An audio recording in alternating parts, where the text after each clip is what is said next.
SMS school की online class में आपका हार्दिक स्वागत है। मैं आपको आप चैप्टर नंबर 10 कराएंगे। ये चैप्टर आपको पहले भी करा चुके हैं। ये क्या आपकी रिवीजन क्लास है। ठीक है स्टूडेंट, इस चैप्टर में आपको सबसे पहले हम कराएंगे प्रॉपर्टी ऑफ डेफिनिट इंटीग्रेशन, क्योंकि सिलेबस में आपको जो क्वेश्चन आएगा वो 10.3 और उसके एग्जाम्पल में से एक क्वेश्चन आपको मिल जाएगा। ठीक है, तो प्रॉपर्टी आपको समझनी है। प्रॉपर्टीज ऑफ डेफिनिट इंटीग्रेशन,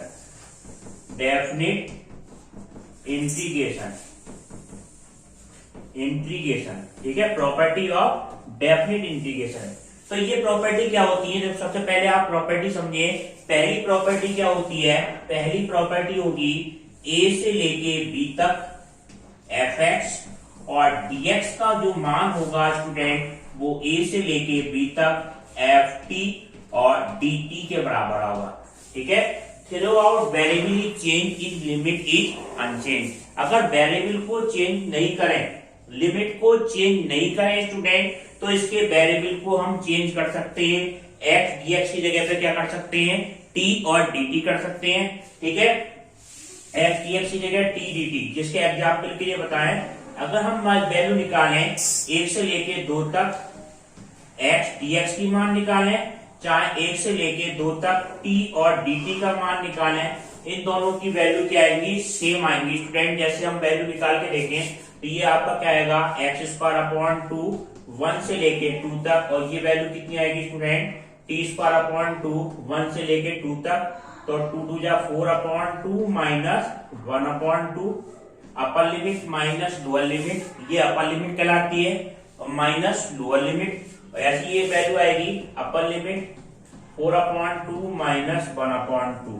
तो ये दोनों वैल्यू बराबर हैं, तो ये पहली वैल्यू क्या हो गई? पहली प्रॉपर्टी सेटिस्फाई हो गई। ठीक है स्टूडेंट, सेकंड प्रॉपर्टी आपकी क्या है? सेकंड प्रॉपर्टी है, अगर कोई भी फंक्शन है a से लेके b तक, इंटीग्रेशन है a से लेके b तक fx और dx, fx dx है, इसके हम अपर लिमिट को लोअर लिमिट में चेंज कर दें स्टूडेंट, और लोअर लिमिट को अपर लिमिट में चेंज कर दें, तो इसके साइन कैसा हो जाएगा? निगेटिव हो जाएगा। माइनस b से लेके a तक fx और dx। ठीक है, अगर अपर लिमिट को लोअर लिमिट में चेंज कर दिया, लोअर लिमिट को अपर लिमिट चेंज करने पे साइन कैसा हो जाएगा स्टूडेंट? निगेटिव। इस प्रॉपर्टी का कहाँ यूज करेंगे? जहां साइन चेंज करने की जरूरत पड़ेगी, इस प्रॉपर्टी का हम यूज करेंगे। ठीक है स्टूडेंट, अब देखें थर्ड प्रॉपर्टी। पहली दूसरी प्रॉपर्टी का तो यूज कम होगा, ये प्रॉपर्टी का यूज कहाँ होगा? जहां पे केवल साइन चेंज करना होगा। थर्ड प्रॉपर्टी समझो। थर्ड प्रॉपर्टी आपकी क्या है? डेफिनिट इंटीग्रेशन की थर्ड प्रॉपर्टी है a से लेके c तक। जैसे a और c, इसके बीच में क्या पॉइंट है? b है। a से लेके c तक fx और dx का जो मान होगा वो हम किस तरह से लिख सकते हैं स्टूडेंट? किसी फंक्शन का a से लेके b तक इंटीग्रेशन कर दें, b फंक्शन a और b के बीच में लाई होना चाहिए, a से लेके b तक fx और dx, और प्लस b से लेके c तक fx और dx। ये मान है a से लेके b तक और b से लेके c तक। उस फंक्शन का पहले a से b तक इंटीग्रेशन कर दें और b से लेके c तक। आप सोच रहे होंगे a से c तक डायरेक्ट क्यों नहीं करा? कभी कभी क्या होगा, मॉड वाले क्वेश्चनों में, मॉड के जो क्वेश्चन होंगे उस क्वेश्चन में डायरेक्ट फंक्शन उस इंटरवल में डिफाइन नहीं होगा, तो इस वजह से फंक्शन को तोड़ के हमें फंक्शन को इंटीग्रेशन करना होगा। जैसे हमें आपको बानसूर से दिल्ली जाना है, कोई भी शहर है, बानसूर से यहाँ से आपको क्या जाना है? दिल्ली जाना है। तो जाने के लिए आप क्या करेंगे? अगर बस नहीं मिलेगी तो शाम तक खड़े लेंगे, तो क्या करेंगे? हम पहले कोटपुतली चले जाओ। ठीक है, डायरेक्ट मत जाओ, कोटपुतली चले गए, कोटपुतली से दिल्ली चले गए। ठीक है, इसी तरह से मॉड के जो फंक्शन होंगे वो एक टर्निंग पॉइंट होगा, वहां पे उस फंक्शन का मान बदलेगा। वो कैसे बदलेगा वो आपको क्वेश्चन में बताएंगे, एक्सरसाइज के क्वेश्चन आएंगे कैसे इसका यूज करेंगे। मगर एक बात का ध्यान रखना, मॉड के जो क्वेश्चन होंगे उसमें इस प्रॉपर्टी का यूज करा जाएगा। ठीक है, अब फोर्थ प्रॉपर्टी क्या होगी डेफिनिट इंटीग्रेशन की? फोर्थ प्रॉपर्टी बहुत इंपॉर्टेंट है, ये ज्यादातर क्वेश्चन में यूज होती है स्टूडेंट। ये प्रॉपर्टी आपकी क्या है? इंटीग्रेशन में a से लेके b तक fx और dx का जो मान होगा स्टूडेंट वो किसके बराबर होता है? ए से लेके बी तक एफ एक्स डी एक्स, ये दोनों लिमिट को जोड़ दो आप। ए ये लोअर लिमिट अपर लिमिट दोनों लिमिट को जोड़ने के बाद ए से लेके बी तक एफ ए प्लस बी और माइनस एक्स। ठीक है, जो फंक्शन में एक्स होगा उसमें से दोनों लिमिट को जो जोड़ के वैल्यू आई है उस फंक्शन वाले एक्स को हम घटा देंगे। तो ये हमारी चौथी प्रॉपर्टी, बहुत इंपॉर्टेंट, ज्यादातर क्वेश्चन में यूज होगी चौथी प्रॉपर्टी, फोर्थ प्रॉपर्टी इंपॉर्टेंट। इसका एक स्पेशल रूप भी होता है, कहीं ऐसे ना हो लोअर लिमिट कहीं जीरो हो अपर लिमिट ए हो, एफ एक्स डी एक्स, तो इसको जोड़ेंगे तो जीरो से ए को जोड़ेंगे कितना हो जाएगा, ए हो जाएगा स्टूडेंट। इसका मान आपका क्या आएगा, जीरो से लेके ए तक एफ एक्स और डी एक्स होगा। ठीक है, जीरो से लेके ए तक एफ एक्स और डी एक्स। अब देखो इसका क्या है, जैसे जीरो से लेके पाई बाई 2 है और साइन एक्स है, साइन एक्स और डी एक्स। इसका मान क्या होगा, इस x को किस में से घटा दें हम, पाई बाई 2 में से घटा दें, तब भी फंक्शन की वैल्यू वो रहेगी। तो इसको हम ऐसे लिख सकते हैं, जीरो से लेके पाई बाई 2 और साइन पाई बाई 2 और माइनस एक्स और dx, और sine pi by 2 minus x कितना हो जाएगा, जीरो से लेके पाई बाई 2 कितना हो गया, cos x और dx। इन दोनों की वैल्यू क्या आ जाएंगी, सेम आ जाएंगी। ठीक है स्टूडेंट, ये आपकी चौथी प्रॉपर्टी है, दोनों लिमिट को जोड़ो और जो भी फंक्शन हो, एक एक्स हो, 2 हो, 3, उतने सभी एक्स को किसको घटा दो, जो जोड़ के वैल्यू आई हो उस सभी एक्स को उसमें से घटा देंगे।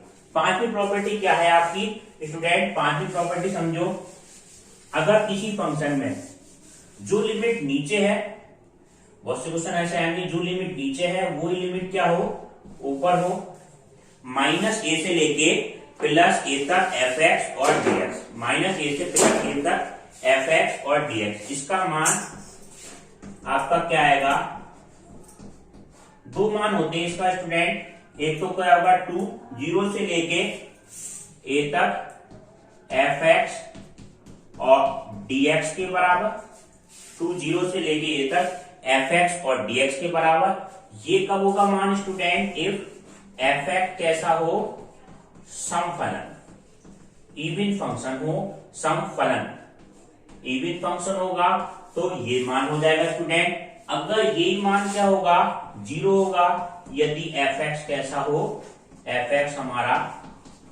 ओड फंक्शन, ओड फंक्शन के केस में इसका मान क्या हो जाएगा, जीरो हो जाएगा। जैसे एक एग्जांपल देते हैं समफलन विषमफलन का।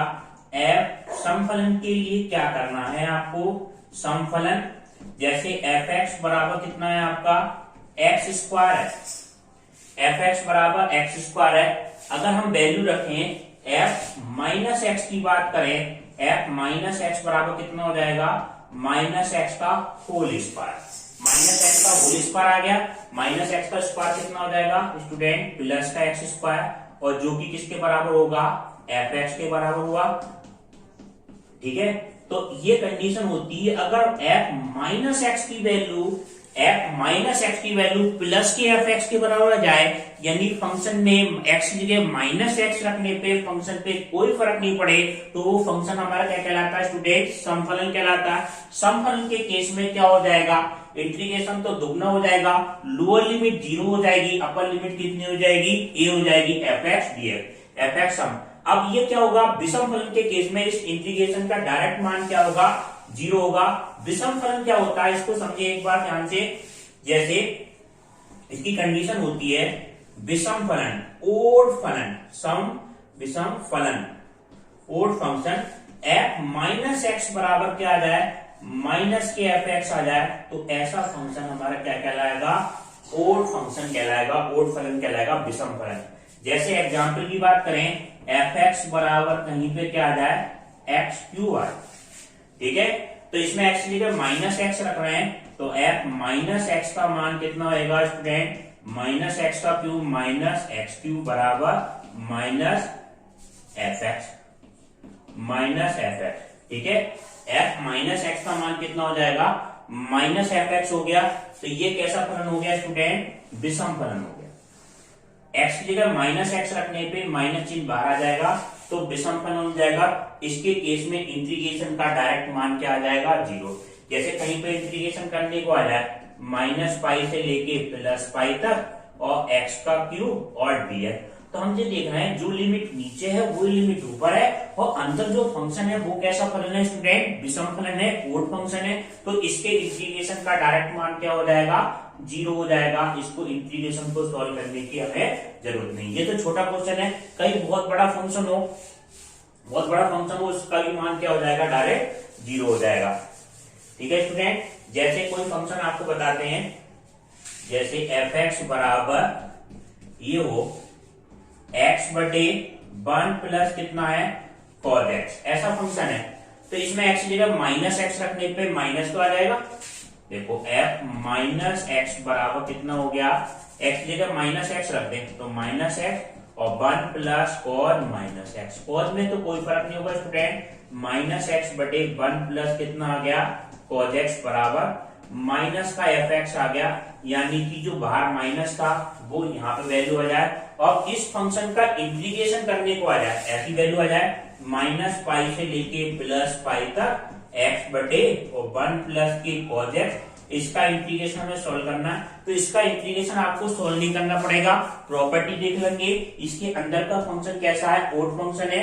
तो by the property of fifth property, तो value of this function equal to b, integration की वैल्यू डायरेक्ट क्या आ जाएगी, 0 आ जाएगी। आपको सोल्व नहीं करना, 5वीं प्रॉपर्टी से। ठीक है स्टूडेंट, अब देखिए आप प्रॉपर्टी नंबर 6, छठी प्रॉपर्टी क्या है, बिल्कुल फिफ्थ की तरह है मगर उसमें कंडीशन क्या होगी, अलग होगी। छठी प्रॉपर्टी क्या है आपकी स्टूडेंट, छठी प्रॉपर्टी है 0 से लेके 2a तक, 0 से लेके 2a तक एफ एक्स और dx का मान आपका क्या होता है स्टूडेंट, ये वैल्यू होती है 0 से लेके a तक एफ एक्स और dx के बराबर होता है। कब, यदि एफ एक्स ये कंडीशन सेटिस्फाई हो, एफ 2a माइनस एक्स का मान किसके बराबर हो जाए, एफ एक्स के बराबर हो जाए, एफ 2a माइनस एक्स का मान एफ एक्स के बराबर हो जाएगा, तो ये फंक्शन हमारा क्या होगा, इंटीग्रेशन को दुगना कर देंगे स्टूडेंट और अपर लिमिट को आधा कर देंगे, 2a से कितना हो जाएगा, a हो जाएगा। और इसी इंटीग्रेशन का मान 0 होगा यदि एफ 2a माइनस एक्स का मान कितना होगा, माइनस के एफ एक्स। अगर माइनस एफ एक्स हो जाएगा तो इस इंटीग्रेशन का मान क्या आ जाएगा, 0 हो जाएगा। इसका एक एग्जाम्पल बताते हैं, जैसे 0 से लेके पाई तक log साइन एक्स और dx, 2a की जगह वैल्यू क्या है स्टूडेंट, पाई है। अब चेक करें कि कौन सी कंडीशन सेटिस्फाई हो रही है, ये वाली क्या ये वाली। एफ एक्स की जगह पर पूरा फंक्शन log साइन एक्स है, तो ये चेक करेंगे एफ एक्स बराबर कितना है, log साइन एक्स और 2a की जगह कितना है, पाई है। तो ये वैल्यू आप चेक करो, एफ पाई माइनस एक्स बराबर कितना हो जाएगा, log sine pi minus x, और log sine pi minus x का मान कितना हो गया, log साइन एक्स हो गया, log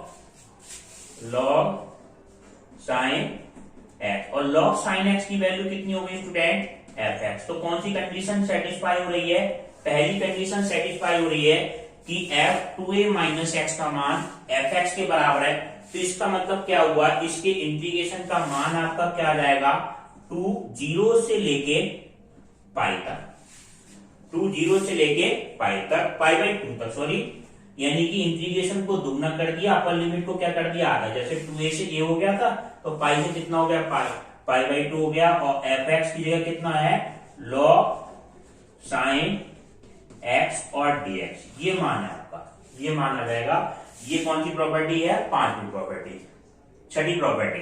ठीक है स्टूडेंट, अब आप देखें इसके, अब देखें कि स्टूडेंट ये क्या होता है, मानक समाकलन होता है। मानक समाकलन स्टैंडर्ड इंटीग्रेशन 0 से लेके कितना है, पाई तक, 0 से लेके पाई बाई 2 तक, log sine x, log sine x और dx बराबर क्या होगा, चाहे इसका मान हो, चाहे 0 से लेके पाई बाई 2 तक log cos x और dx ये मान हो, बराबर क्या होता है स्टूडेंट, माइनस पाई बाई 2 और log 2 के बराबर। ये ऐसे लिख सकते हैं, पाई बाई 2 log 2 की पावर माइनस 2 यानी कि 1/2 के बराबर। ये हमारा स्टूडेंट क्या कहलाता है, मानक समाकलन। मानक समाकलन को हम प्रूव करेंगे।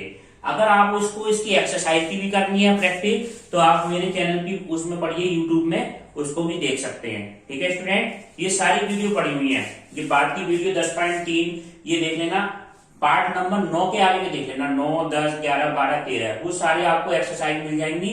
10.3 उसके एग्जाम्पल भी सारे सॉल्व मिल जाएंगे। ठीक है स्टूडेंट, वहां पे देखिए आप मानक समाकलन समझिए किस तरह से करना है। आई बराबर 0 से लेके π/2 log sin x और dx, ये मान है। अब सबसे पहले हम क्या लगाते हैं, इसमें चौथी प्रॉपर्टी लगाते हैं। चौथी प्रॉपर्टी क्या होती है, 0 से लेके a तक fx और dx का मान क्या होता है स्टूडेंट, 0 से लेके a तक f a माइनस x और dx के बराबर होता है। 0 से लेके a तक f a माइनस x और dx के बराबर होता है। तो इसमें a की जगह कितना है, π/2, तो ये वैल्यू क्या आ जाएगी, 0 से लेके π/2 log sin और π/2 माइनस x और dx। ठीक है, और log sin π/2 माइनस x का मतलब कितना हो जाएगा स्टूडेंट, ये वैल्यू आपकी क्या हो जाएगी, 0 से लेके π/2 log cos x और dx। इसको डाल दें सेकेंड। अगर वैल्यू हम यहां से स्टार्ट करते चलते log cos x, तो cos π/2 minus x sin x नीचे आ जाता, यानी कि हम चाहे इसका मान लें चाहे इसका मान लें, रिजल्ट हमारा क्या आएगा, बिल्कुल सेम आएगा। अब समीकरण 1 और 2 को जोड़ दें, 1 प्लस 2 को जोड़ दें, तो 2i बराबर कितना होगा, 0 से लेके π/2 तक का है स्टूडेंट। ठीक है, ये मान आपका कितना आएगा, log sin x प्लस के log cos x। ये वैल्यू आपकी आ गई स्टूडेंट, log sin x और प्लस log cos x और dx। log m plus log n, log m plus log n की प्रॉपर्टी क्या हो गई, log m इंटू n। ये मान आपका आ गया 0 से लेके π/2 log sin x इंटू कितना आ जाएगा, cos x और dx। ये किसकी वैल्यू है स्टूडेंट, 2i की मान। अब इसमें हम क्या करें, 2 से मल्टीप्लाई कर दें और 2 से क्या कर दें, डिवाइड कर दें। ये मान आपको 2 से मल्टीप्लाई और 2 से क्या कर दें, डिवाइड।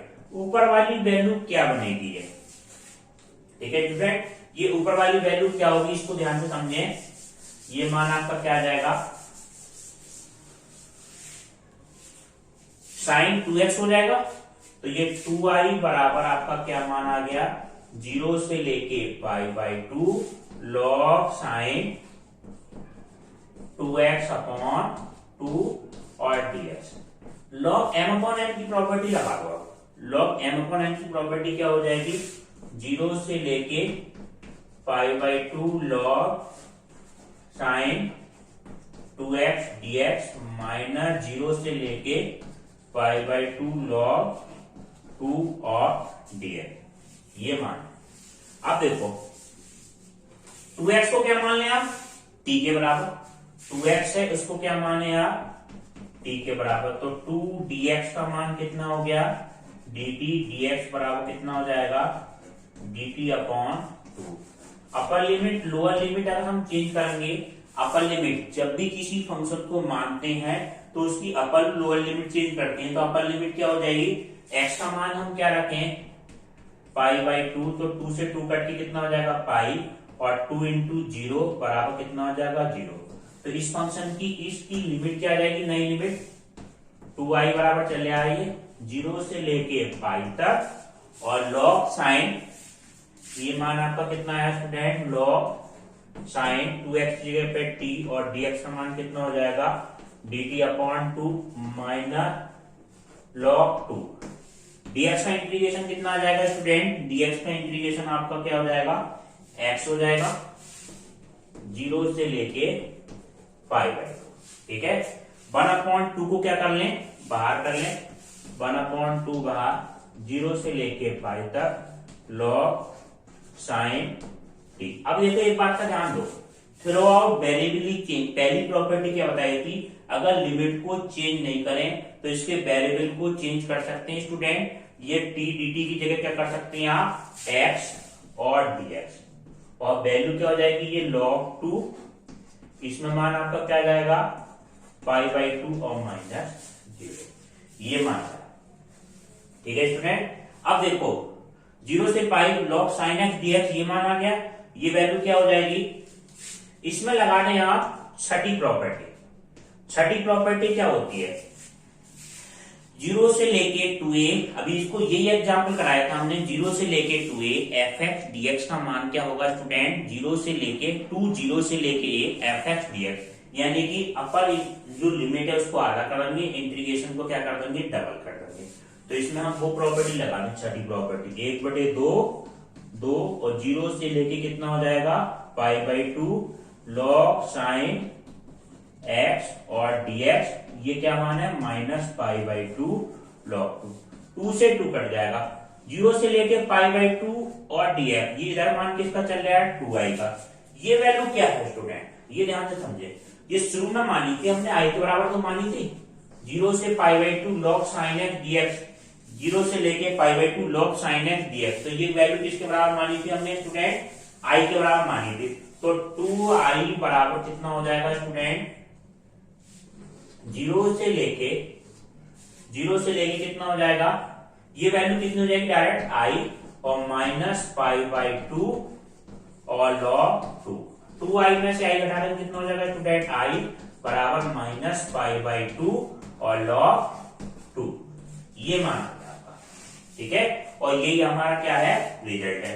माइनस वैल्यू को हम ऊपर ले जाए स्टूडेंट किसी तरह, लॉग की प्रॉपर्टी होती है तो 2 की पावर -1 लिख सकते हैं, तो ये क्या आ जाएगा π/2 log 1/2, ये किसकी वैल्यू हो जाएगी, i की वैल्यू। ठीक है, और ये हमारा क्या हो गया स्टूडेंट, रिजल्ट हो गया। अब इसके बाद आपको एक्सरसाइज के हम क्वेश्चन कराएंगे नेक्स्ट वीडियो में। जिसको स्टूडेंट को पुरानी वीडियो देखनी है मेरे यूट्यूब चैनल पे पड़ी है, वो देख के आप एक्सरसाइज की प्रैक्टिस भी कर सकते हैं। ठीक है स्टूडेंट, वीडियो देखने के लिए